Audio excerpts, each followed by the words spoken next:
નમસ્કાર દર્શક મિત્રો, હું છું એન્કર અર્પિતા પટેલ। દેશભરના તાજા અને સચોટ સમાચાર આપણી ભાષામાં જોવા માટે A1 અભિપ્રાય ન્યૂઝમાં આપનું હાર્દિક સ્વાગત છે। હવે જોઈએ મુખ્ય સમાચાર। આવનાર વર્ષે કેરીનો પાક મોડો આવવાની શક્યતા। ધારી તાલુકાના મોટા ભાગના ગ્રામ્ય વિસ્તારોમાં બાગાયતી પાક તરીકે ઓળખાતા કેરીનું ઉત્પાદન મેળવવામાં આવે છે, જે ખેડૂતો પોતાની વાડીએ આંબાની કલમનું વાવેતર કરી તેને મોટા કરે છે અને સિઝન દરમિયાન તમામ આંબાઓ કેરીના વેપાર કરતા વેપારી સાથે કોન્ટ્રાક્ટ કરીને કોન્ટ્રાક્ટ આપે છે, જેને સૌરાષ્ટ્રની ભાષામાં ઈજારો તરીકે ઓળખવામાં આવે છે। ફળોમાં રાજા કહેવાતી કેસર કેરી આમ પણ લોકોનું માનીતું ફળ છે। ઉનાળાની શરૂઆત થતાં જ માર્કેટમાં ખાખડી તરીકે ઓળખાતી નાની કેરીઓનું વેચાણ થવા માંડે છે। ત્યારબાદ કેરીને આંબા ઉપરથી ઉતારી પેકિંગ કરી લોકો સુધી પહોંચાડવામાં આવે છે।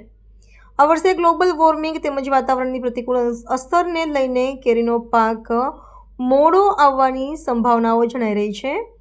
સૌરાષ્ટ્રની કેરીનો ઠેઠ વિદેશ સુધી વેપાર કરવામાં આવે છે। ખાસ કરીને ધારી તાલુકાના ધારગડી, ઝર, મોરજર, કણેર, વાઘોડી, હુડલી સહિતના વિસ્તારોમાં તમામ ખેડૂતો બાગાયતી પાક પર નિર્ભર છે, પરંતુ ક્લાઇમેટ ચેન્જને લઈ આ વર્ષે ફળોના રાજા કહેવાતી કેરી મોડી આવશે। રિપોર્ટર સંજય વાળા, ધારી।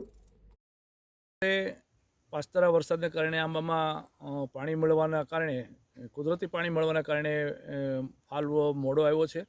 ફ્લાવરિંગ પણ હજી સમય જતાં સમય લાગશે એવું મારું માનવું છે। આ વર્ષે કેરી છે એ દર વર્ષે એપ્રિલ એન્ડમાં કેરી પાક ઉપર આવી જતી, પણ મોડું ફ્લાવરિંગ થવાના કારણે મે એન્ડમાં કેરી આવશે, એટલે કે મહિનોની આસપાસ મોડું થશે એવું લાગે છે।